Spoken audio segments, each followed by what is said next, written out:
영화로 세상을 봅니다. 대한민국 넘버원 영화 팟캐스트 김프로쇼 지금 시작합니다.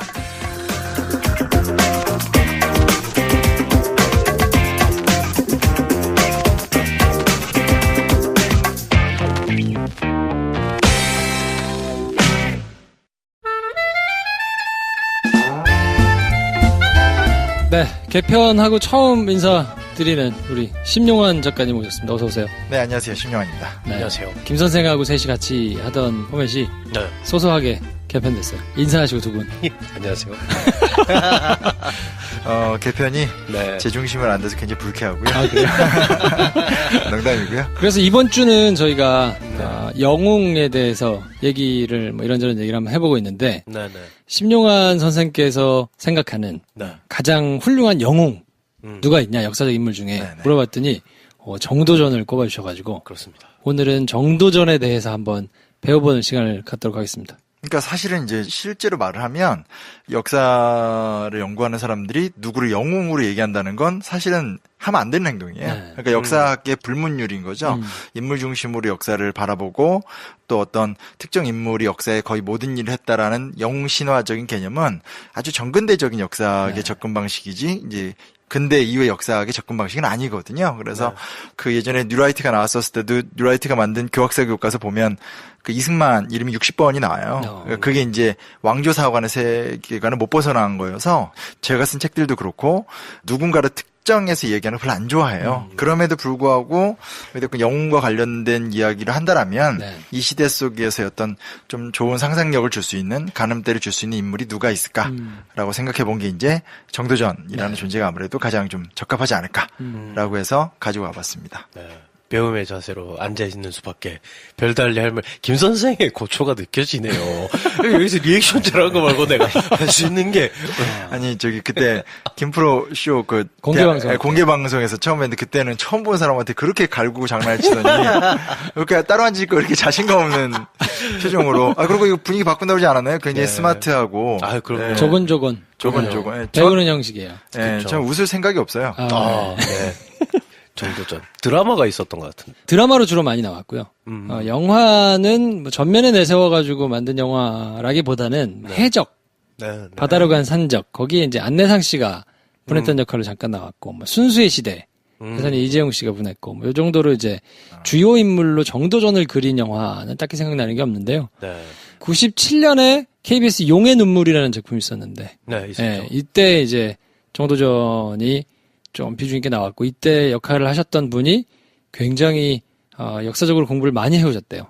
그리고 그분이 또 연기도 되게 잘하시던 분이셨어요. 네, 지금 돌아가셨는데 그리고 그 이후로는 2011년도에 이제 뿌리 깊은 나무에 직접 출연은 안 했는데 정도전의 뜻을 받아가지고 만들어진 이제 밀본이라는 조직 이걸 네, 약간 맞아요. 판타지를 섞어가지고 이제 나왔던 게 있었고 2014년에 KBS에서 아예 정도전이라는 네. 드라마가 있었죠. 네. 이게 조금 히트를 많이 쳤던 것으로 기억하고요. 주목받은 게 그리 오래되진 않았네요. 네, 그러니까 생각해보면. 지적을 잘해주신 게 실제로 정도전이 최근에 유명해요. 많이 나오긴 했는데 우리나라에서 사극의 주제로 정도전이 다뤄진 적도 없고 그러니까 정말 2007년에도 용의 눈물이기 때문에 거기서 원래 이제 실제 주인공은 이성계나 이방원이 주인공이었는데 네. 워낙 그 시기를 얘기하려면 정도전 얘기를 안 할 수 없으니 예상보다 비중이 커진 거죠. 그리고 또 그분이 연기를 잘하면서 세상 화두가 됐으나 사실은 그때도 대부분의 관심사는 역시 이제 용의 눈물이잖아요. 네. 이방원이었고 태종이었고 그러다 이제 어찌됐건 몇 년 전에 이제 정도전이라는 사극이 나오면서 많이 재조명이 되었다라고 볼 수 있고요. 혹시나 해서 말씀드리는 건데 뿌리 깊은 나무라는 사극을 보신 분들은 정도전 집안 사람들이 다 멸문지화를 겪어서 이렇게 되게 천민으로 살고 있겠다라고 생각을 하는데 아닙니다. 그러니까 뭐냐면 실제로 태종이 되게 쿨한 스타일이에요. 그래서 정도전을 죽였고 현장에서 막다가 죽은 둘째 아들인가 그렇고 넷째가 자결인가를 해요. 그래서 그렇게 희생당한 사람들을 빼놓곤 5년 후에 다 복권을 시켜줬기 때문에 정도전의 아들도 그리고 정도전의 손자도 성종 때 연산군 때 다 영의정 병주판서 이상 했던 사람이고 그래서 이게 완전히 비참하게 죽었음에도 불구하고 삼봉집이라고 그래서 정도전의 문선이라고 해야 되죠. 그러니까 문집이 지금까지 남아 있어요. 그래서 뿌리 깊은 나무는 판타지가 아니라 완전한 역사 왜곡이라고 말해도 그때는 네, 그래서 역사를 이제 좀 비중 있게 다루시는 분들한테는 욕을 좀 많이 먹었던 것 같고 당시 이제 한석규 씨랑 또 연기를 너무 잘해가지고 네네. 일반 사람들은 되게 환호하고 좋아하고. 저도 재밌게 봤어요. 재밌게 봤는데 여튼 이제 오해 중에 하나는 이제 그러니까 의뢰 그러잖아요. 보통 누가 죽으면 이제 3족을 멸하라, 9족을 멸하라 하니까 대부분 죽는 게 맞는데 아주 예외적이게도 오히려 정도전은 또 그렇게 집안에 또 보존되는 독특한 과정을 갖고 있었다는 것도 생각해 볼 필요가 있고 그리고 더 중요한 게 뭐냐면 저때 죽은 다음에 죽으면서 태종 이방원이 결국은 정몽주 띄우기에 들어가거든요. 그러니까 이게 정몽주는 끝까지 고려 왕조를 지키다가 죽은 사람인데 그리고 그걸 죽였던 사람도 태종 이방원인데 아이러니하게도 정도전을 죽이고 나면서 이제 본인이 왕이 되니까 충성을 막 강조해야 되니까 어떤 충절과 절의의 상징이었던 정몽주를 띄웠고 또 그 이후에 조선 중기 때 살인파들이라고 해서 유학자들이 충절과 절의의 상징인 정몽주를 어떤 자기네들 학문의 시조로 여기고 이런 분위기가 500년 이상 쭉 내려오다 보니까 이게 이제 해방되고 나서 대한민국이 들어서도 머릿속에 언제나 정몽주하면 훌륭한 사람, 정도전하면 좀 제위를 찬탈했던 나쁜 놈. 약간 이게 강하고 실제로도 고종 때 복권이 돼요. 그러니까 조선 왕조를 세운 사람인데 고종 왕제니까 조선의 마지막 왕이잖아요. 그때 복권이 되고 복권 이후도 경복궁 중건하면서 네가 나라를 세워서 큰 공로가 있다 이렇게 된 게 아니고 당신이 경복궁을 세웠으니 참 잘했네 하면서 그렇게 복권을 해줬기 때문에 정도전 입장에서 좀 많이 아쉬운 거죠. 그래서 어찌됐건 정도전 얘기는 정말 최근에 이제 막 나온 얘기죠. 2015년에 그래서 그 뿌리 깊은 나무의 프리퀄 격으로 육룡이 나르샤라는 드라마가 있었는데 이게 이제 정도전과 이방원의 대결을 모티브로 해가지고 만든 이제 드라마인데 이것도 뭐 소소하게 인기가 조금 있었던 것 같고요. 그러니까 드라마로는 아마 요 정도가 나왔었던 것 같고. 이 진중한 분위기에 농담처럼 한마디로 얹고 싶은 영화가 생기는데 한명회라고 생각이 나네요. 갑자기 한명회라는 인물이 있잖아요. 알게 뭐야. 근데 예전에 한명회라는 엄청 유명한 드라마가 뜨면서 이덕화. 네. 그때부터 한명회 하면 사람들이 누군지 알고 그 몇몇 특징으로 캐릭터에 이제 영화로도 많이 등장하고 했었는데 이제 정도전이 약간 그런 위치 콘텐츠를 만드는 사람들의 캐릭터라이징을 하는 걸로 보면 정도전이 그렇게 많이 등장하겠다. 그러니까 조금 드네요. 냉정하게 말씀을 드리면 사실은 한명은 원래 되게 유명했던 사람이고 그래요. 워낙 제가 몰랐군요. 아니 그게 아니고 이게 좀 바뀌니까 합이 좀 다르긴 하다. 그렇죠. 네. 근데 아무튼 그 한명이는 워낙 유명했던 사람이고 또 한명이는 사실은 이 사람이 이제 좀 칠삭동이에 권력을 잡고 끝까지 엄청난 권력을 부렸던 사람이고 이래서 한국 사회가 지난 수십 년 동안 군부 독재 시절이나 일제시대 때였던 그런 정경유착 그러니까 쉽게 말하면 부역 세력자들이 이제 많이 떴잖아요. 그러다 보니까 이제 나도 좀 흠결이 있는 사람인데 조선왕조 이렇게 흠결이 있는 사람 어울린다 이런 것처럼 정서적으로 한명회를 받아들일 수 있는 분위기가 강했어요. 근데 이제 정도전은 기존에 있었던 고려 사회를 뒤엎고 단순하게 어떤 그런 왕조를 세웠다기보다는 기존의 고려 사회가 보여줄 수 없는 비전을 새롭게 세우면서 소위 말하는 한반도에 새로운 역사의 길을 열었던 케이스인데 상당히 개혁적이고 혁명적인 사람이잖아요. 그러니까 이제 개혁이나 혁명이나 단어를 편안하게 할 수 있는 사회적 분위기가 마련되지 않으면 정도전 얘기를 할 수가 없죠. 중국에서 요즘 가장 중요한 인물로 조조가 꼽히곤 하던데 조조도 항상 그 촉한 전통론 때문에 유비의 어떤 그런 미덕 이런 게 이제 숭상받던 시대에는 조조가 되게 악독하고 이기적이고 욕심 많은 인물로 그려졌다가 요즘은 굉장히 현대적인 인물이었다고 재조명 받은 지가 좀 됐잖아요. 그쵸. 약간 그런 거랑 걔가 비슷하다. 네네. 그러니까 우리 사회가 어떤 적폐를 청산하고 싶어 한다라든지 민주주의를 더 발전시키고 싶어 한다라든지 기존에 해왔었던 것과 좀 다른 길을 발견하는 욕구가 쌓일 때 아주 어울리게 나왔다라고 볼 수 있는 거고 그러니까 이제 앞으로도 충분히 뭐 영화 만드실 거잖아요. 근데 이거는 저는 여태까지 나왔던 영화들은 너무 아니라고 생각하고요. 네. 충분히 무궁무진하게 현재까지 나온 작품 작품 중에는 어찌됐건 그 사극 정도전이 제일 잘 표현했고, 드라마. 네, 다만 이제 역사학적 관점을 보면 너무 이성계가 소극적으로 나왔다라든지, 정도전의 내적 고민에 너무 이렇게 치중한 나머지, 실제로 정도전이 보여줬던 강력한 개혁의 가치 같은 것들이 좀 잘 설명됐다고 보기 많이 아쉽거든요. 그래서 영화적 소재로도 굉장히 큰 가치가 있으니까 들으시는 분들은 저한테 전화 주시면 제가 기억하기로는 이러면 안 되는데 2014년에 이 드라마가 꽤 역할을 좀 했던 것 같아요. 이때 드라마가 히트를 치고 책도 굉장히 많이 나오고 정도전이라는 인물에 대해서 막 이렇게 불이 붙었던 거를 좀 본 기억이 있는데 되게 독특한 이력을 가지고 있어요. 이 정도전을 쓴 사람이. 정현민이라는 분인데 이분이 원래 한 10년 동안 국회의원 보좌관을 했었거든요. 그것도 이제 노동 관련된, 노동정책 관련된 것만 계속 이제 하시다가, 마지막에 이제 한나라당 의원실에 있다가 나왔는데, 그전에는 뭐 민노당, 민주당 이렇게 있다가 한나라당 하고 이제 나왔는데, 본인이 좀 고민이 많이 있었던 것 같아요. 그러니까, 본인이 신봉하는 가치나 뭐 이런 거에 대해서 점점 확신이 조금 없어지는데, 월급은 많이 받고, 약간 직업인으로서 이런 게 조금 느껴져서 고민을 하다가, 원래 글을 좀 재밌게 잘 썼었나 봐요. 네. 그래서 KBS에서 그때 무슨 공모전 비슷한 게 이제 있었던 모양이에요. 근데 그거에 당선이 되면서 본인이 이제 몇 작품을 하고 그 이후에 사극을 한번 써보면 어떠냐 이렇게 이제 제의를 받아가지고 사극을 썼는데 이게 대박이 났죠. 진짜 대박이 났네. 여태까지 나온 작품 중에는 그 뒤에도 이제 작품을 또 하긴 했는데 어셈블리 그만큼 뭐 이렇게 정도전만큼 크진 않았었고 인생 작품 하나 쓰신 느낌이긴 하네. 이때는 사실 굉장히 주목을 좀 많이 받아가지고 야 누구야 소문이 막 아름아름 막 났던 기억이 나거든요. 기사도 많이 나오고 국회에서도 야 보좌관 하다가 저렇게 쓴대 뭐 이러면서 이제 막 그때 하여튼 굉장히 앞에 두 분이 저기 주목받고 싶은 열망의 눈빛이 그럼요. 이런 분이 아니다. 참.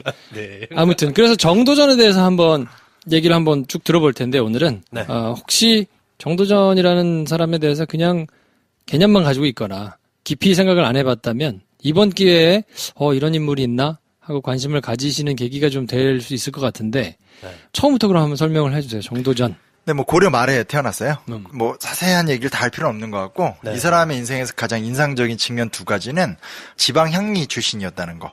또 하나는 서울이었다는 거. 여기 핵심이에요. 그러니까 예를 들어 보면 우리가 지금도 지방에 가면 지방에 고택들이 많잖아요. 그래서 어떤 뭐 안동 김씨, 안동 권씨 이렇게 양반들이 보통 지방에 살기 때문에 우리가 생각하는 어떤 양반이라는 개념, 귀족이라는 개념은 주로 다 지방에 살다가 과거 붙으면 서울 와서 관직 생활하고 끝나면 다시 고향으로 돌아간다 이렇게 생각을 하는데 고려는 그렇지 않아요. 고려는 귀향형이라고 해서 귀양 말고 귀향 그러니까 죄를 지으면 고향으로 돌려보낸다라고 할 정도로 개경 중심형 구조예요. 그러니까 소수의 문벌 귀족들이 다 개경에서만 살면서 나라 전체를 좌지우지하는. 그러니까 요즘으로 말하면 서울이나 경기도 중심의 대한민국 구조랑 되게 유사하다고 보면 돼요. 근데 그런 사회인데 거기서 지방향리의 자제 출신이라는 건 말 그대로 그 지역에서는 잘 사는 집 애긴 한데 얘가 서울에 들어와서 뭔가를 하는 데 있어서는 요즘 말로 하면 이제 신분의 격차가 너무 불리한 거죠. 예. 근데 이제 워낙 똑똑했기 때문에 이른 나이에 과거에 합격해서 들어오긴 했는데 이 이제 컴플렉스는 오래 갈 수밖에 없는 거고 구조적인 거일 수밖에 없는 거죠. 그게 하나 있는 거고 두 번째는 뭐냐? 첩외자식이에요. 근데 그게 이제 조선이었으면 아마 관직에 못 가죠. 왜냐면 조선은 경국대전이라는 법전에서 실제로 서울은 문과 지원을 못하게 해요. 그러니까 묵과나 잡과만 갈 수 있게 구조적으로. 근데 그 경국제전의 기초가 정도전이 쓴 거 아닌가요? 조선 경국전이 있긴 한데 이게 쌓여서 완성되어가는 기간이 있고 실제로 조선에서 본격적인 서울 차별이 일어나는 시점은 태종 때부터예요. 그래서 아마 근데 이거는 조금 애매해요. 그래서 이게 태종이 정도전을 죽이기 위해서 서울 차별을 더 강화시켰다 이렇게 보기에는 자연스럽게 이제 조선 왕조의 시대 변화라는 게 있기 때문에 그건 좀 그렇고 근데 어찌됐건 서울 출신이기 때문에 고려에서는 재산의 차등의 상속은 있지만 뭐 출세를 하거나 활동하는 데 있어서 근본적인 차별은 없어요. 그러니까 구조적인 차별은 없어요. 대신에 이제 문화적 차별은 당연히 있겠죠. 네네. 저 사람이 집안이 별로 안 좋다라는 거고 이 사람이 나중에 가면 나라를 갈아엎을 게 빤히 보이니까 얘를 어떻게 끌어내려야 되는데 사람이라는 게 끌어내릴 수 있는 방법 몇 개 없죠. 그러니까 여자 문제라든지 뭐 돈 문제라든지 부정축제 이런 건데 하나도 없는 거예요. 그러니까 너무 클리어하니까 마지막에 정도전을 막기 위해서 정몽주가 끄집어냈던 카드가 뭐냐면 신분이 천하다라는 거예요. 신분을 위조했다 이런 주장도 했었고 그래서 결국은 그때 이제 우연보라든지 우씨 집안 쪽에서 굉장히 아주 지속적으로 혐오감이라고 해야 되나요? 저 정도전의 시성과 집안을 굉장히 모멸적으로 불렀고 나중에 권력을 잡은 다음에 또 정도전 쪽에서 이제 우씨 집안을 작사를 내버리면서 얼마 전에 어디 강연하러 갔더니 오시더니 자기 장인어른이 우씨인데 저 완전 원수라고 이거 어떻게 봐야 되냐고 해서 그 연원이 사실 이제 고려 말에서 조선 건국되면서 우연보 집안과 정도전 간의 갈등이라는 게 사실은 배경으로 있는 건데 여튼 중요하게 봐야 될 건 뭐냐면 이 사람 새로운 왕조를 세웠던 사람이 고려 사회의 메인스트림이 아니라 고려 사회의 아웃사이더였다라는 걸 저는 꼭 얘기를 하고 싶어요. 오히려 그래서 본인이 더 답답함을 느껴가지고 그게 동인이 됐을 가능성이 있겠네요. 그렇죠. 이게 이성계랑 딱 연결이 되는 게 뭐냐면 이성계도 우리가 잘 알고 있지만 이성계 보통 무장으로 유명한데 이 사람이 함경도 출신 무장이에요. 네. 그러니까 함경도가 지금 우리나라 땅인데 물론 북한에 있지만 누가 봐도 우리나라 땅이지만 고려까지만 하더라도 함경도는 계속 우리나라 땅으로 만들어가는 과정 속에 있었던 곳이고 야인이라고 그래서 여진족들하고 엉켜 살던 곳이고 이성계 본인이 가장 아끼던 오른팔이라고 해야 되나 이질환도 이제 거란족인가 아무튼 야인이에요. 그래서 이런 식이기 때문에 고려라는 사회의 주변부에서 실력을 길렀던 게 이성계거든요. 그런 사람들이 보면 진짜 답답했겠네. 별것도 아닌 것들이 신분 때문에 저 있고 그럴 수 있지. 이걸 뒤집을 수 있는 거는 구조를 바꾸는 것밖에 없겠다. 약간 삼국지로 치면 동탁 같네요.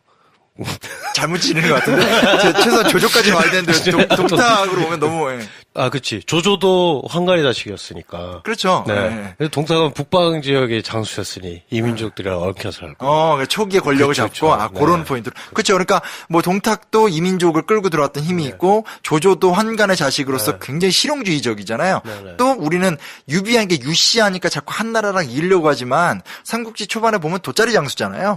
그럼 뭔 얘기냐면 뭐 혈통적으로는 어떻게 연결이 안 될 수도 있고 그쵸. 그리고 됐다손 치더라도 별 볼 일 없는 사람들이기 때문에 결국은 이제 소위 말하는 한나라 말기 때 새로운 역사를 주도하는 사람들은 기존에 있었던 질서에서 벗어났던 사람들이 대안이 되는 거죠. 이게 되게 중요한 것 같아요. 그러니까 함경도 촌놈이자 실력으로 올라온 무장 이성계와 저기 이제 봉화정씨라고 하잖아요. 그렇죠? 그래서 향리자제로서 서얼이라는 치명적인 모멸감과 무시를 당할 수밖에 없는 정도전이란 두 명의 아웃사이더가 조선을 개축했다라는 것 자체가 그 자체가 굉장히 좀 인상적이지 않을까. 정도전이 처음 이성계와 함께 뭐 여진족 토벌 문제 때문에 보고 나서 나중에 훗날 자기가 한나라 고조를 세운 거는 장량이고 고조가 장량을 부른 게 아니고 장량이 고조를 끌고 왔다라고 스스로 평하면서 자기를 약간 장량에 빗댔다고 하는 얘기가 있더라고요. 네네, 맞아요. 유명한 얘기고요. 네. 그 술에 취하면 보통 이렇게 많이 얘기하셨던, 그러니까 고조가 나라를 세운 줄 아냐. 한고조 유방이 항우랑 싸워서 한나라를 세웠는데, 네. 한고조가 나라를 세운 줄 아느냐. 한고조 유방의 책사에 썼던 장량이 결국은 다 이끌어줘서 네. 나라를 세운 거다. 그러니까 쉽게 말하면 이제 촉을 유비가 세웠냐, 제갈량이 세웠냐. 왕은 유비지만 네. 제갈량이 없었으면 못했다. 내가 이 조선이란 나라의 제갈량이고 장자방이다 이런 네. 얘기를 많이 했던 건데, 근데 둘이 이제 어떤 상황이냐면 이성계는 집안이 문제가 뭐가 있냐면요. 이성계의 할아버지는 옛날에 저기 몽골족 쳐들어왔었을 때 함경도를 갖다 바친 사람이에요. 쌍성총 간부라고 이제 몽골 원나라의 식민 지배부를 만들 적에 협력했던 사람. 그러니까 요즘 말하면 할아버지가 아주 대표 친일파. 뭐 심용환 할아버지가 막 이완용. 당연히 시성은 다르죠, 그렇죠? 일단은 이렇게 되는 캐릭터로 볼 수 있고 또 아버지였던 이자추는 공민왕이 쌍성총관부를 수복하려고 할 때 협력했던 사람이에요. 그러니까 대를 내려오면서 이렇게 턴을 했던 캐릭터가 되는 거죠. 근데 그의 자식인데 얘가 20살 때부터 나가는 전투에선 패배하는 게 없고 굉장히 뛰어나고 고려 안에 소속되지 않는 자체 무장력을 2천에서 5천을 갖고 있었다라는 거거든요. 되게 위험한 존재예요. 예, 고려 입장에선 지금 나라가 자꾸 어디서 쳐들어오니까 이걸 좀 막아내기 위해서 이성계가 필요한 건데 얘를 그냥 놔뒀다간 고려 왕조 자체가 날아가 버릴 수 있다라는 사실은 그 두려움이 분명히 있는 거죠. 왜냐면 혈통도 안 좋아. 할아버지는 배신했던 사람이야. 아버지도 대세 따라서 붙었던 사람이야. 근데 싸움은 너무 잘해.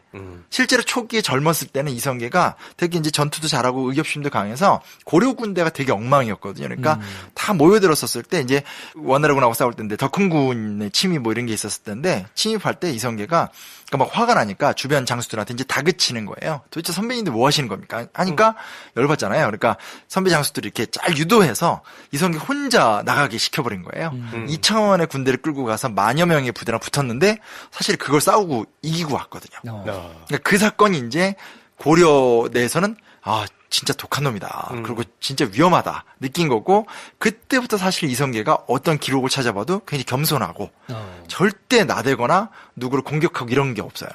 근데 그러고 이성계가 또 버틸 수 있었던 힘은 뭐가 있었냐면, 최영 장군이 자기 아들처럼 끌어줬던. 왜냐면 최영은 정말 집안이 좋은 사람이거든요. 완전히 명문가 출신으로 고려의 심장부에 있는 사람인데 이 사람이 다른 사람 눈치 보지 않고 아니 이렇게 싸움 잘하고 훌륭하지 않냐 하면서 계속 지켜줬는데 최영이 죽고 나면 뻔한 거죠. 그렇죠? 예, 이성계는 살아남을 수 없는 거죠.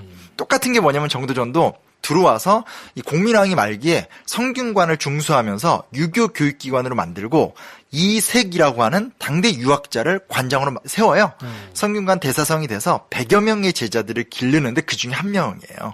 그러니까 정도전에 또 이렇게 보호막은 누구냐면 크게는 공민왕, 작게는 이색을 중심으로 한 이 신진사대부. 그리고 거기에는 또 누가 있냐? 아주 좋아하는 선배이자 가장 가까운 친구였었던 정몽주가 있잖아요. 그러니까 이건 뒤집어서 얘기하면 뭐냐면 최영이나 정몽주 같은 당대의 고려의 중심부에 있는 명문가의 사람들의 보증표가 없으면 혹은 그 사람들이 밀려나거나 망하면 같이 망할 수밖에 없는 구조. 그러니까 이 아웃사이더라는 게 그냥 멀리서 바라보면서 내가 새로운 기회를 논한다. 이건 너무 쉽게 보는 거고 아웃사이더는 아웃사이더로서의 자리를 극복할 수밖에 없는 항상 그 열악한 위치라는 게 있는 거고 그 불안성을 사실은 극복해 나가는 과정 속에 어느 시점에서 둘이 만나게 된 거죠. 싸움은 정말 잘하지만 국가를 이끌어갈 플랜은 없는 사람. 하지만 반대편에서 무력은 없고 재산은 없지만 뭔가 나에게 기회를 주면 내가 정말 나라 전체를 이끌어갈 수 있는 능력을 가진 사람이 공교롭게 만나게 된 거죠. 인상적이죠. 네. 영웅적 결함이라고 하잖아요. 그러니까 다 잘 지니고 태어나서 그걸 잘 누리고 능력도 있는 사람은 항상 영웅 반대편에서 영웅을 각성시키는 도구로 존재하는데 이야기에서 보면 여기서 딱 들어맞는 얘기가 아닐까. 다 똑같아요. 그 일본 에도막부 같은 거 공부해봐도 일본 역사에서 정말 이렇게 중요한 역할을 했던 쇼군들은 이게 좋은 집안 출신이 없어요. 그러니까 혈통이 딱딱 돼서 이게 그냥 준비된 사람으로 딱 되는 케이스는 거의 없어요. 네. 대부분 다 고생했던. 인간 본성에 따라서 어쩔 수 없나 싶기도 하고 뭔가 다 보장돼 있으면 그렇죠. 스스로 동인이 좀 안 생기는 것 같기도 하고 아니라고. 네. 네. 굳이 내가 그렇게까지 죽을 똥살똥 안 해도 맞아. 뭐 있으니까 이런 거 아닐까요? 그러니까 없으니까 제가 정말 열심히 살거든요. 우리는 혁신하기 굉장한 좋은 신체와 환경을 가지고 있다. 이렇게 생각하면 됐죠. 네.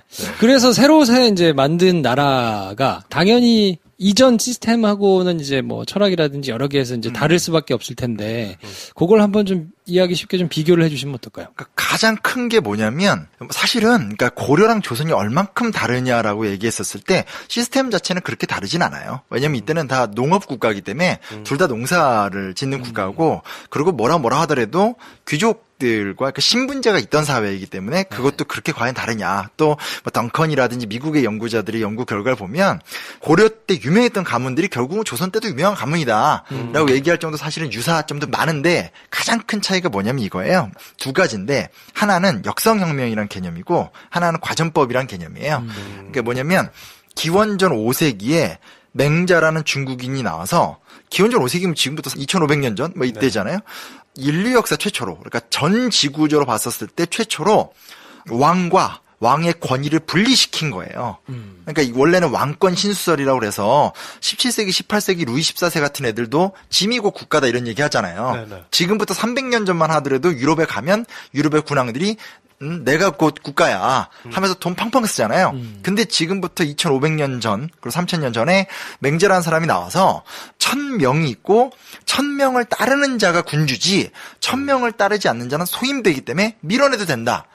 라는 혁명 사상을 얘기한 거예요. 그러니까 그러니까 물론 최근에는 이제 시민혁명이라는 개념이 더 높으니까 이게 별 볼 일 없는 것처럼 보일지 모르겠지만 적어도 동아시아에서 중국에서 어떤 민본을 실천하지 못하고 하늘의 뜻을 따르지 않는 국왕은 밀어낼 수 있다라는 걸 당대에 정말 잘 나가는 스타 철학자가 규정해서 떠들고 다녔다라는 건 되게 충격적인 거거든요. 되게 혁명적이네요. 어마어마하게 혁명적인 거예요. 위협받지 않고 그냥 말할 수 있었다는 것 자체도 놀랍네요. 그리고 그러니까 우리가 막 동양 고전하면 자꾸 이렇게 막 하기 시습지 이러면서 한자로 보고 하니까 스트레스를 많이 받아서 안 보게 되는데 저는 이제 언제나 대학생 특히 제자들한테 맹자 일독하라고 꼭 권하고 저도 이제 항상 이렇게 시간 나온 맹자를 봐요. 그래도 몇 번씩 꾸준히 봤던 것 같아요. 왜냐면 맹자를 보고 있으면 이거는 경전이라고 말하기엔 정말 막 열정적인 어떤 이상가? 그 왕을 앞에다 두고 당신 똑바로 못하면 당신 갈아야 된다는 얘기를 각종 비유를 하면서 대놓고 얘기하는. 그래서 어떻게 저때 저런 얘기를 했지? 근데 문제는 뭐냐? 맹자가 그 얘기를 했음에도 불구하고 중국을 비롯해서 동아시아에 있었던 그 어떤 나라도 그런 식의 역성혁명이 있었냐는 거예요.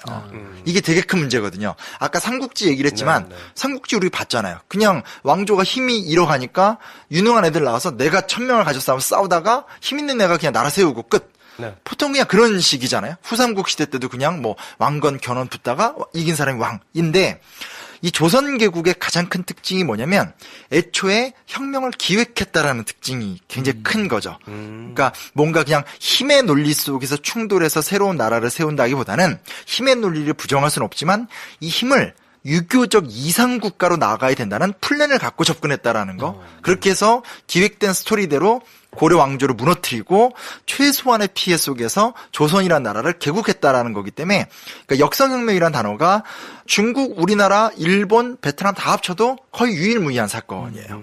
근데 그동안 우리는 워낙 삼국전쟁이 드라마틱하고 재밌고 네. 또 후삼국 시대도 드라마 왕건의 히트 때문에 워낙 재밌고 하다 보니까 그거에 비해서 언제나 좀 조선하면 그냥 위화도 회군, 제위 찬탈 좀 재미가 없잖아요. 네. 근데 사실은 피해를 최소화했다는 측면. 가장 성공적인.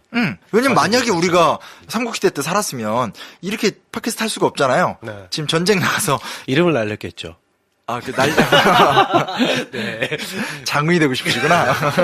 죄송합니다. 저는 그냥 갔을 것 같아서 우리가 너무 그동안은 제위 찬탈식으로 얘기를 했지만 기획된 혁명의 특징을 갖고 있었다라는 거 하나 기억하면 좋겠고요. 이게 이제 과전법하고 그대로 이어지는데 이 과전법이 뭐냐면 이 학교에서 외워요. 1391년에 과전법 실시, 1392년 조선왕조 개창 이렇게 외우거든요.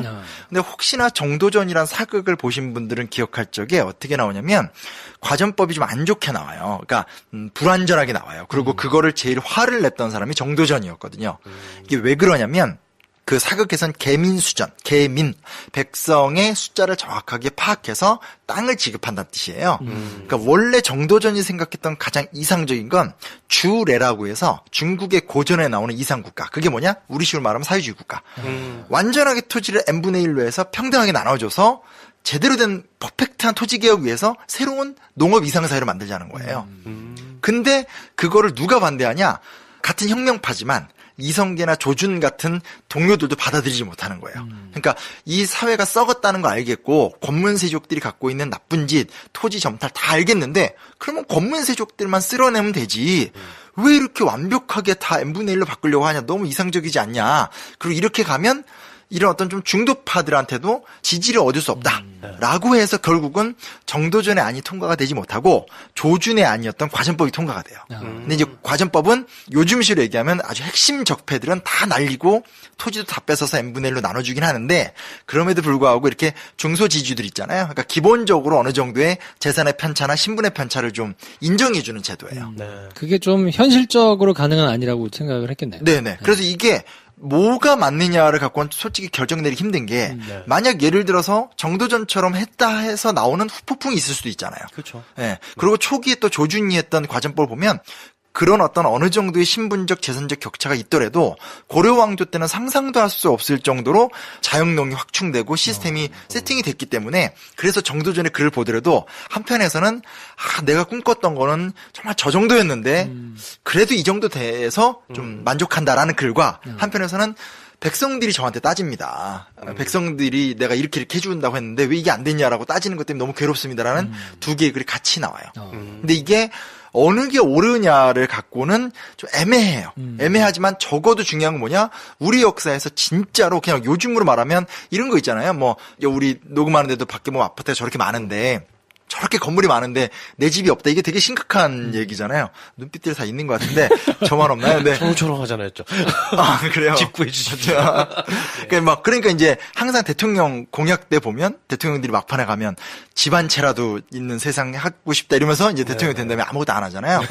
이런 어떤, 그러니까 눈앞에 보는 뻔한 모순이 있음에도 불구하고 못 고치는데 이 정도전의 등장이라는 것과 조선왕조의 개창의 가장 독특한 측면이 뭐냐면 한반도 역사, 그러니까 단군이 고조선을 만든 이래 대한민국이 들어오기까지 이렇게 작정하고 조선 반도에 있는 전체 경제 시스템을 뜯어 고쳐서 새롭게 재정립을 하려고 했었던 유일무이한 시도라는 거예요. 그러니까 그런 부분에서는 사실 그동안 너무 정도전과 혁명파의 어떤 이상과 실천을 진짜 간과했던 거죠. 대단하지 않나요? 진짜 대단하네요. 그게 그 성공한 역성혁명의 결과겠지만 이것이 한 개인의 머리에서 시작됐다는 것 자체가 좀 시대를 뛰어넘는 사람이 확실하네요. 그렇죠. 네. 그리고 이제 그런 것들을 이어붙이기 위해서 법제도라든지 뭐 각종 시스템들을 다 뒷받침했으니까 그러니까 이게 좀 저는 앞뒤가 바뀌었으면 좋겠는 게 보통 이렇게 경복궁 가면 정도전이 만들었다라든지 뭐 역사 공부하다 보면 야 이거 다 정도전이 시작했어 이렇게 알고 있는데 왜 했느냐를 많이 놓치는 거죠. 우리가 보통 문화재 보러 가서 야 경복궁 예쁘다 사진 찍는데 근데 이거 누가 만들었어? 정도전이라는 사람이 있네. 그거 아니면 뭐 학교 시험 대비하면서 외우다 보니까 야 알고 보니까 정도전이 다 했네? 라고 하는데 그 두 개에서 간과된 핵심이 뭐냐면 이걸 왜 했느냐는 고려라는 사회에 대한 처절한 한계 속에서 결국 이제 개혁이 아닌 혁명으로 나가야 되고 그 혁명이 그냥 말로만 외치는 어떤 허풍성 같은 이야기가 아닌 정말로 이제 이루어 갔던 과정들을 만들어냈다는 거기 때문에 아주 특별하고 예외적인 사례고 어디 외국에 나가서도 이렇게 자랑할 만한 캐릭터라고 할 수 있겠죠. 그럼 나중에 어쨌든 이방원이랑 갈등이 이제 심화돼서 비참한 최후로 맞았는데 이성계와 뜻을 같이 해서 조선을 건국한 다음 세자 책봉할 때부터 그러면 이방원이 약간 배제된 면이 있잖아요. 작정하고 배제가 됐죠. 네. 그것도 그러면 이런 궤 안에서 공감대가 형성돼서 그렇게 한 걸까요? 그 정확하게 알 수는 없는데 네. 다만 분명한 건 그러니까 두 가지 부분에서 이방원하고 붙는데 사실은 근데 이게 있어요. 뭐냐면 이방원은 첫 번째 부인의 다섯 번째 아들이기 때문에 뭘 어떻게 해도 왕이 되면 안 되는 사람이에요. 그러니까 이게 되게 마치 이방원이 되게 억울한 것처럼 사람들이 생각하는 케이스가 있지만 너는 왕이 될 자격이 없어. 이게 사실 적합한 거기 때문에 그때로 보자면 지금의 시대가 바뀌었으니까 그게 그런 거예요. 그래서 사실 이방원이나 그 개유정난 일으킨 세조 같은 수양대군 같은 사람들은 본인이 아무리 능력이 충만해도 왕이 될 수 없어요. 근데 이게 엉뚱하게 권력을 발휘한 건데 뭐가 있냐면 두 가지인데 하나는 뭐냐 이성계가 두 번째 부인의 둘째 아들을 왕으로 만들고 싶어 했는데 얘는 나이가 아직 10대였고 개인적으로 그 기록을 보면 되게 똑똑한 것 같은데 문제 뭐냐? 공이 없죠. 이 역성혁명의 파란만장한 피비린내난 시대 속에서 아버지를 도와서 뭔가 했어야 되는데 한 것도 아무것도 없는. 그러니까 이제 그 사극에서는 작가의 상상력이지만 피는 나에게 이성계 본인에 끝내고 내 다음 치세는 저렇게 깨끗한 애가 해야 된다라고 이제 만들었지만 그건 정말 그냥 작가의 상상력인 거고 당시 납득이 되기 힘든 거죠. 아니 왜 첫 번째 부인의 자식이 6, 7명이 있고 둘째 부인의 첫째도 아니고 둘째고 첫 번째 부인이 이미 돌아가셨고 둘째 부인이 지금 살아있으니 둘째 부인의 압력이 있었다는 건 뻔한 거고 근데 정말 이 어린애가 이 어떤 역성혁명의 리더십이건 공이 없던 얘가 와서 왕이 된다? 이거 어떻게 받아들여요? 그러니까 일단 이게 납득이 왕자들 사이에서 안 된 건데 이 책임은 사실은 전적으로 이성계에게 있는 거고요. 다만 정도전이 그걸 반대하지 않아요. 반대하지 않아요. 왜요? 그건 몰라요. 근데 반대하지 않고 그때부터 그 말을 받아들여서 열심히 방석이죠. 제자교육에 세자교육에 힘쓰니까 당연히 이제 이방원이 이런 측에서는 저거 우리 아버지 꼬셔가지고 저렇게 했다라고 이제 프레임을 바꾼다고 하나요? 서름 때문에 그랬을까요? 그럴 수도. 자기가 가지고 있는 괜히 이게 생각나면 투영되는 거지. 그럴 수 있지. 무슨 잘못이야? 두 번째 엄마인데. 그럴 수 있지. 그리고 이렇게 첫째 부인의 아들들은 너무 거세고 애들이. 제가 개그를 쳐보자면 첫째 부인의 다섯째였던 방원이한테 아니 그래 험한 일 좀 하면 잘 챙겨주겠다 했는데 왜 욕심을 부려 이런 걸 수도 있고 그거를 이제 정도전이 이해했다. 아버지 이성계 마음을 이해했다. 아니면 본인이 쭉 이렇게 설계하고 꿈꿨던 거를 이루기에 왠지 말을 좀 그렇죠. 머리가 큰 애들은 네. 좀 어렵지 않을까라고 생각을 했을까요? 그걸 본능적으로 거기에 대한 반발심이 생기지 않았을까? 다음 대회도 정도전이 정정하기만 하면 지 맘대로 하려고 이러네? 라는 생각을 하지 않았을까? 이때 56세밖에 안 됐으니까. 네. 여튼 프레임이 그렇게 만들어질 수밖에 없는 거죠. 근데 기록들을 보면 특정하기가 좀 힘들어요. 뭐가 끈덕지 잘 안 나오고. 근데 뭐가 또 배경이 있냐면 이성계하고 정도전이 우리 역사의 최고의 브로맨스예요, 또. 그러니까 둘의 그 우정이 또 상상을 초월해요. 그러니까 참, 여하튼 이 둘의 미담은 얘기하면 끝도 없이 갈 건데, 너무 사이가 좋고, 네. 왕이 되고 나서도 이성계가 이렇게 정도전한테 썼던 편지 같은 거 보면, 왕호를 쓰지 않고, 그냥 예전에 사가에 있었을 때 호를 쓰고, 어디 나가서 고생하면 다 그거 신경 쓰주느라고 계속 연락하고, 편지하고, 반대로 이제 막 정도전도 막 이성계 왕이 막 감기 걸리면 막 눈물 흘리고, 근데 그게 네. 이게 아부로 보인다면 아부일지 모르겠지만 그럴 수가 없는 게 조선 개국됐었을 때 정도전이 받았던 직위가 6개인가를 가져요. 그러니까 요즘 말하면 총리 대신에 뭐 내무부 장관은 외무부 장관은 교육부 장관은 다 해요. 그 정도면 쿠데타를 일으켜도 돼요. 근데 조금도 그런 게 없고 또 이제 언제나 이제 이런 사람들의 문제는 부정부패의 문제인데 권신이 될 수 있잖아요. 그러니까 뭐 옛날 정도전한테 홍구경이 있듯이 이런 식으로 권신이 될 수 있는데 정도전이 그런 게 전혀 없어요. 그러니까 오직 정말 그 역성혁명 이상, 민본의 이상으로 내 주군인 이성계를 모시고 나는 이 나라를 만드는 게 내 목표인데 이성계가 부득이하게 둘째 부인의 막내를 하고 싶다니 수용할 수밖에 없는 좀 그런 브로맨스적인 게 되게 커요. 어떻게 보면 배포가 정말 크다고 할 수도 있죠, 정도전은. 나는 살아생전에 잘 사는 게 아니고 나라를 내가 잘 만들어야겠다. 그렇죠. 라는 자기 작품이라고 생각하는 아니 것도 성격도 있죠. 되게 까다로웠던 사람이고 네. 그러니까 주변 사람하고 마냥 사이가 좋지도 않았어요. 워낙 이성계의 신임을 받아놓으니 이제 건드리지 않는 거지. 근데 이제 문제 뭐냐? 이 욕을 하려면 그 사람의 성격이 괴팍하다는 건 의미가 없잖아요. 베토벤의 성미가 괴팍하다. 그게 뭔 의미가 있어요. 근데 베토벤이 뭐 굉장히 부정을 했다라든지 누구의 부인을 건드렸다든지 이러면 이게 문제가 되는데 이제 그런 게 하나도 없는 거죠. 두 번째 뭐가 있냐면요. 정도전이 생각하는 이상이 이건 앞으로 더 연구가 필요한데 요즘으로 하면 약간 이펀 군주제 같아요. 그 뿌리 깊은 나무에서 오히려 그게 좀 잘 표현을 했는데 재상 총재제죠. 혈통으로 계승되는 건 왕 하나고 나머지는 과거 시험을 통해서 뽑힌 유능한 관료들의 통치라는 거예요. 그러니까 고려는 혈통이 중요하잖아요. 문벌 귀족들. 그래서 예전에 그 정도전 사극에 보면 박영규 씨가 이이님 역할이 되게 떴었는데 그때 이제 이이님이 뭐라 하냐면 나는 어렸을 때 음서로 관직을 해서 아는 바가 적으나 이런 얘기를 해요.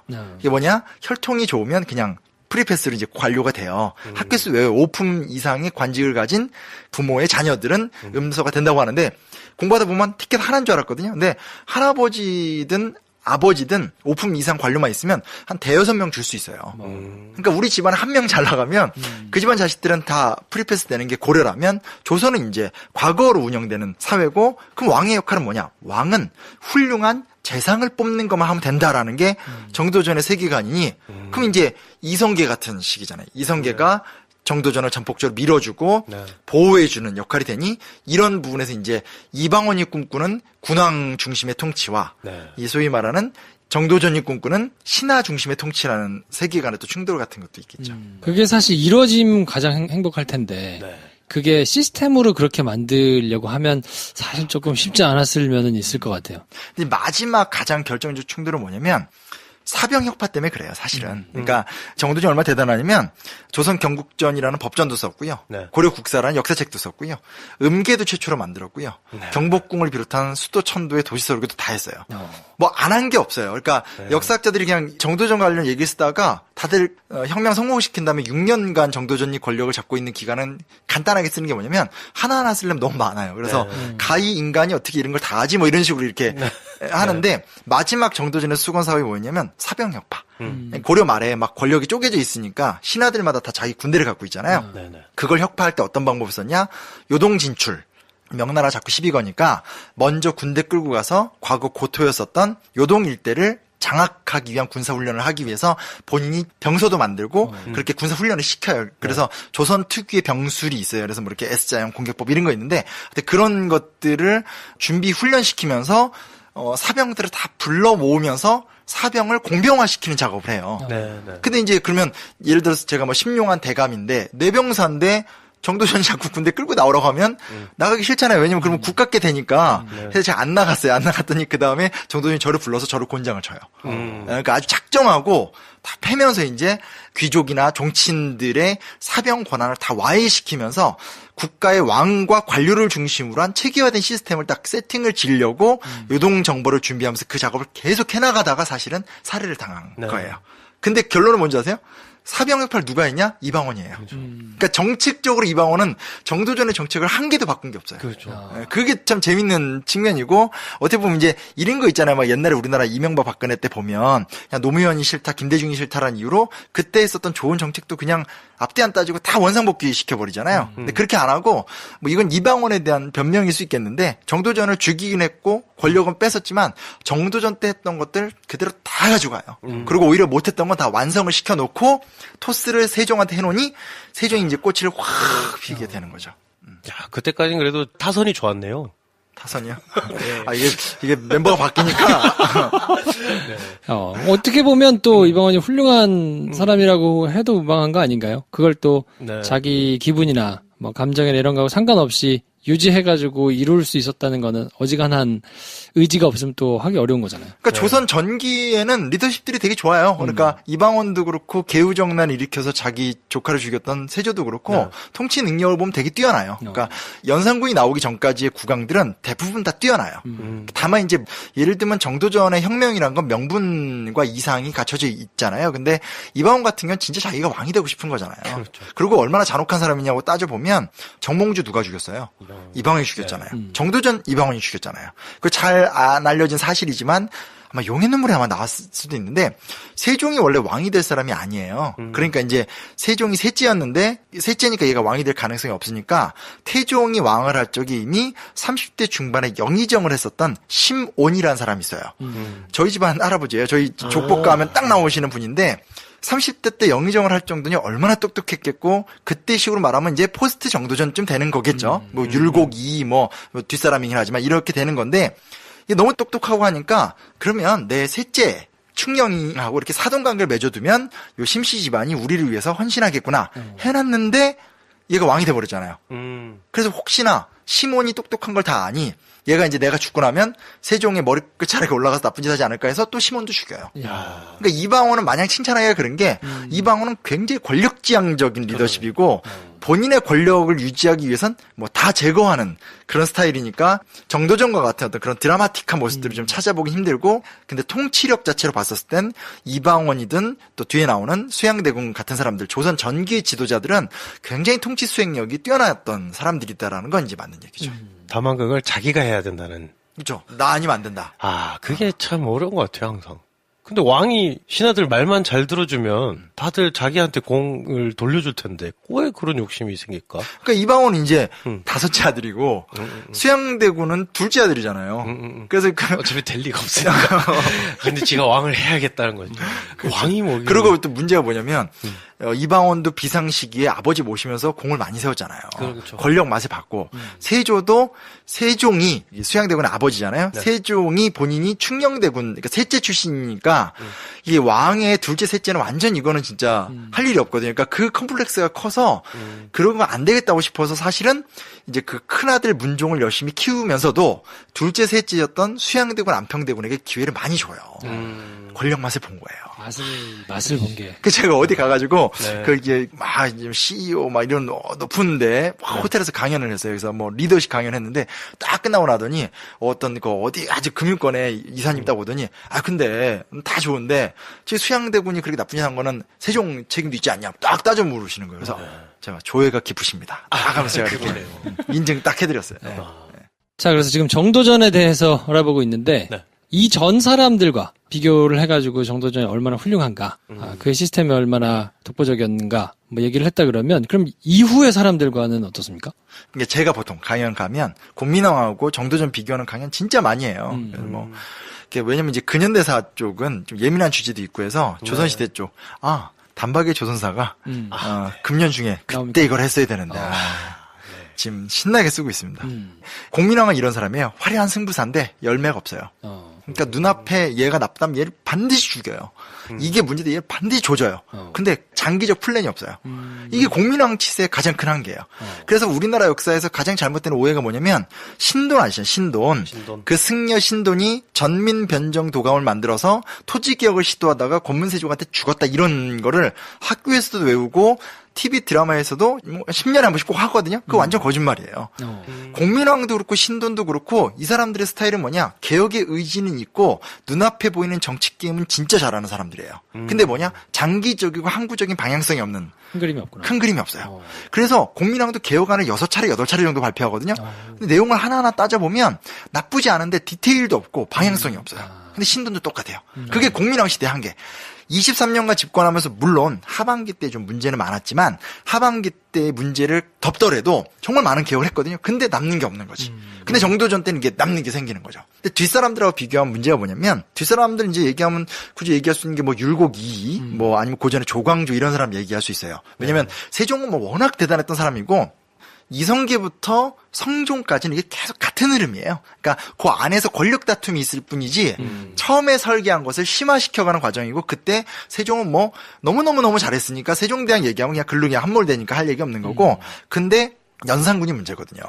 이제 그 오빠가 나오면서 돈 완전 엉망하고 막 재정 개판으로 만들어가면서 차곡차곡 쌓아놨었던 국가의 재정과 시스템이 완전히 붕괴가 되는데 연산군이 쫓겨났었을 때도 사람들이 알고 있는 건 연산군과 소위 말하는 적폐 세력들이 같이 쫓겨난 줄 알지만 연산군하고 한 2명 같이 죽었고 실제로 연산군 쫓아냈던 사람들이 연산군하고 친했던 사람들이에요. 그러니까 그때부터 임진왜란 일어나기 기간까지는 쉽게 말하면 연산군은 없지만 비슷했네요. 네, 비슷한 애들이 계속 나오거든요. 그럼 이거를 개혁해야 되는데 그때 나왔던 사람이 조광조나 율곡 이이 같은 사람들이에요. 근데 이 사람들 훌륭한 사람들이에요. 먼저 시간 되면 따로도 굉장히 자세하게 얘기하면 좋은 사람들인데 문제는 뭐가 있냐? 그러니까 상상력의 범위가 되게 달라요.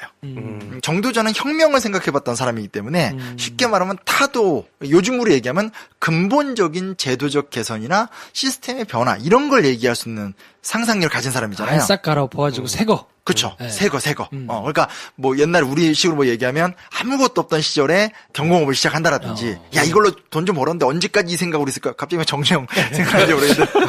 빨리 설계도 들고 가서 돈 빌려오고 뭐 이런 거. 근데 이게 우리나라에서도 나타났고 또 옛날에 이제 일본도 똑같거든요. 일본에서 이제 예를 들면 그 옛날에 우리 워크맨 카세트 테이프도 원래 굉장히 덩치가 컸대한 이렇게 요즘 말하면 오디오만한 덩치에 그냥 이렇게 미국 군부대에서 쓰던 건데 그러니까 이제 미국의 기업가들은 이제 그거 갖고는 저거 쓸모없다라고 생각했는데 그걸 이제 압축해서 들고 다니는 워크맨 만들고 이런 식으로 소위 말하는 창조적 파괴와 혁신 이런 얘기 많이 하잖아요. 근데 이제 그런 게 없는 거예요. 그러니까 조광조나 율곡 이이 같은 사람들은 기본적으로 조선 왕조에 대한 충절이 되게 중요한 거고 그러다 보니까 개혁의 담론 정도는 얘기하지만 혁명이나 혹은 혁명에 준할 정도의 근본적인 변화를 사고가 아예 없어요. 아예 없어요, 그거는. 그림의 사이즈가 처음부터 그냥 차이가 다르죠. 네. 왜냐면 정도전 입장에서는 군왕이 중요하냐, 백성이 중요하냐, 만약에 선택을 해야 된다라면 백성이잖아요.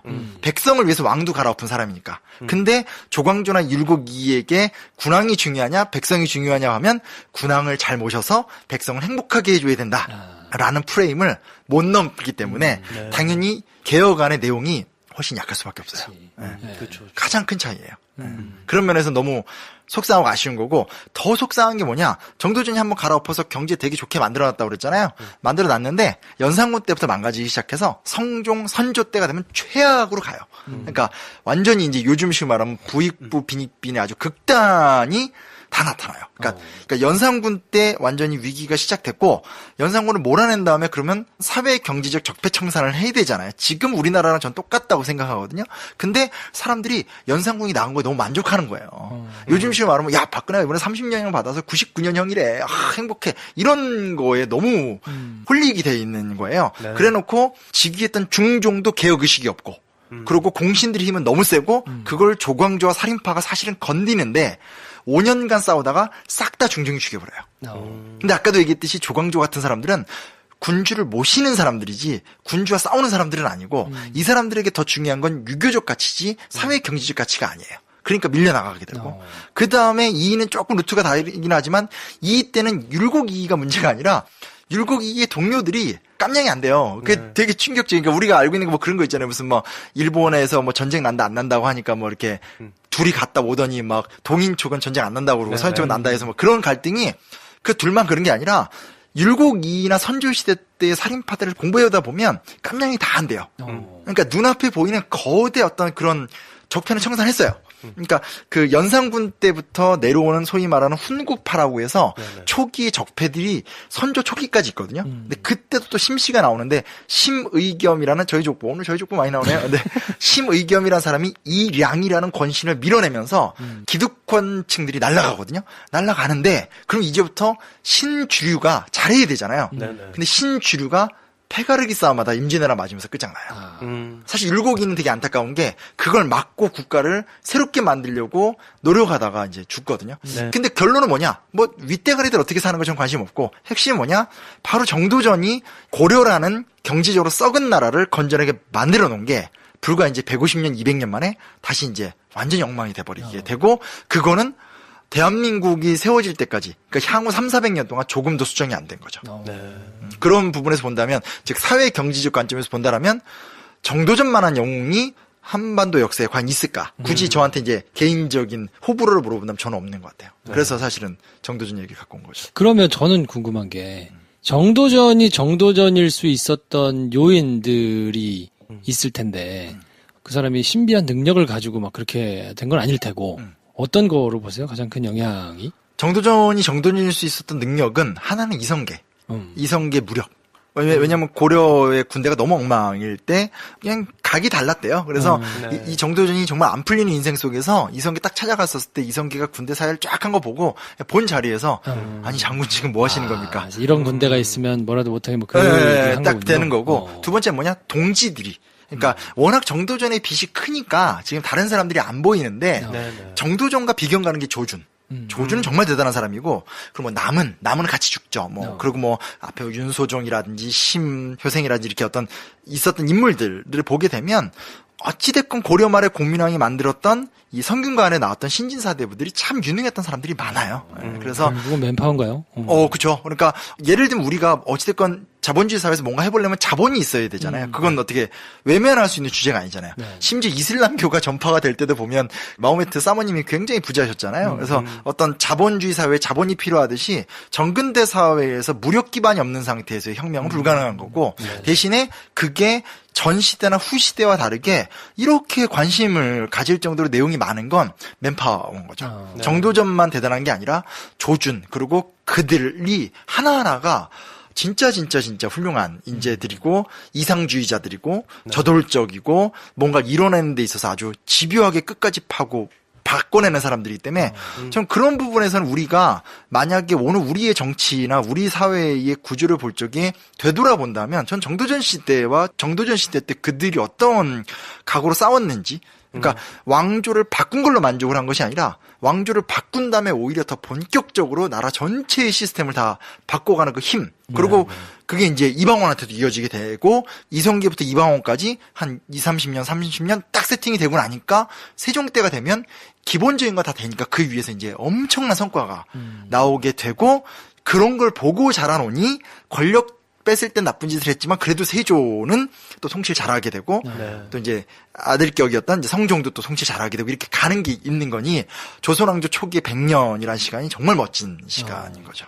그 시스템과 맨파워가 결합돼서 만들어진 게 까딱 잘못하면 100년, 200년 못 가 또 허물어질 수도 있다는 게. 맞아요. 그러니까 최근에 이제 안 좋은 일도 많잖아요. 근데 그리고 이제 솔직하게 느끼는 게 뭐 이런 얘기를 해도 돼야 될지 모르겠지만 무너뜨렸는데 여기서 무너지는 건 아닐까 이런 생각에 대한 두려움이 사실 있거든요. 그러니까 대통령에 대한 호불호라든지 누구 특정 정치인에 대한 호불호 이런 걸 얘기하고 싶은 것이 아니라 워낙 우리가 오랜 기간 동안 새누리당이라는 상징으로 대표되는 구보수 세력들의 폐해가 너무 많았잖아요. 근데 그걸 정말 이 긴 시간 속에서 저는 확실하게 근본적으로 무너뜨렸다고 생각을 하거든요. 근데 이제 그 횡포가 없어진 자리에 새로운 사회를 건설해야 되는 건 우리의 역량이잖아요. 근데 그 역량을 이루어내기 위해서 우리는 어떤 맨파워나 힘과 이상을 갖고 있는가 자칫하면 그러지 않을 수 있거든요. 왜냐면 로마도 막 그랬어요. 로마도 막 그라쿠스 형제 같은 사람도 나와서 막 개혁하다가 딱 그 그라쿠스 형제 죽은 다음부터는 이제 데모고구스 정치 뭐 이래가지고 그냥 선동가들. 그러니까 아젠다만. 아젠다만 세고 내실이 없는 시대로 쭉 가거든요. 그리고 이제 로마 같은 데는 나라가 크고 중국 같은 데는 나라가 크니까 이건 진짜 나쁜 말이 아니라 나라가 크면 인물이 많이 나오는 건 사실이거든요. 통계적으로 어쩔 수가 없잖아요. 근데 나라가 작은 나라들은 우리나라만이 아니라 어느 시점에 뭔가를 제대로 안 만들어 놓으면 큰 나라에 비해서 혼란으로 빠져드는 속도가 빠르더라고요. 그건 좀 우리가 많이 생각해 봤으면 좋겠어요. 그래서 오늘은 정도전이라는 인물에 대해서 한번 알아봤는데 앞으로는 이렇게 그 주의 영화에서 테마를 잡아가지고 그 테마와 관련된 이야기들을 해보는 시간을 좀 가져보려고 하고요. 이것도 이제 여러 차례 하다 보면 합도 좀 맞고 뭐 이렇게 되지 않을까 싶은데 오늘 첫 시간 어떠셨습니까? 전 잘하지 않았어요? 잘했어요. 네. 약간 이렇게 좀 라디오 톤으로 이렇게 차분하게 DJ를 노리기 때문에 뭔 소리야 이게. 오늘 듣다 보니까 되게 상상력이 중요하구나라는 생각이 드는 게 정도전은 혼자 시뮬레이션을 해봤을 거 아니에요. 나라를 갈아엎고 난 뒷상황. 자기가 그렇게 비명 행사할 줄은 몰랐겠지만 어쨌든 그 뒷세대까지 상상을 하고 이 뒤에 누군가가 왕위를 계속 물려받더라도 이 나라는 이래야 된다는 상상을 한 게 자기가 사는 인생보다 더 큰 사이즈로 상상을 하고 그걸 실현하려면 어느 정도의 사이즈가 있어야 되는 거지? 이걸 계속 혼자 시뮬레 해봤던 사람이 이게 가능했구나 라는 생각이 들어서 그 삼국지 하면 저는 딱 떠오르는 건 제갈량이 죽을 적에 딱 와서 물어봐요. 뒤를 이을 정승을 누구한테 맡겼으면 좋겠냐니까 장환한테 시켜라. 그러니까 장환 다음은 누구한테 하면 됩니까? 비위에게 시켜라. 그 다음에 물어보니까 대답을 아니하고 돌아가셨더라. 근데 실제로 이제 그 이후에 나라가 오래 가잖아요. 그런 것들 같은 내용이 아닐까라는 생각이 좀 드네요. 그걸 실현할 수 있는 능력이 나에게 없다고 해서 상상력이 위축되는 것을 우리는 당연하게 받아들이는데 쟤랑 하면 되겠구나 라고 해서 모인 사람들로 마련이 되는 거니까 그런 거에 대해서도 굉장히 좀 뽐뿌를 받는 녹음이 됐네요. 펌프를 받아요? 저만 pom프로 받으면 안 되는데 정치자분들이 pom프로 받아줘야 되는데. 네. 자, 그래서 오늘은 정도전에 대해서 영웅과 정도전에 대해서 한번 살펴봤고 다음번에는 또 다른 주제 테마 가지고 우리 프린스 CM과 함께 찾아오도록 하고요. 오늘 순서는 이 정도에서 정리하도록 하겠습니다. 네, 감사합니다. 네, 다음 시간에 뵙겠습니다. 안녕히 계십시오.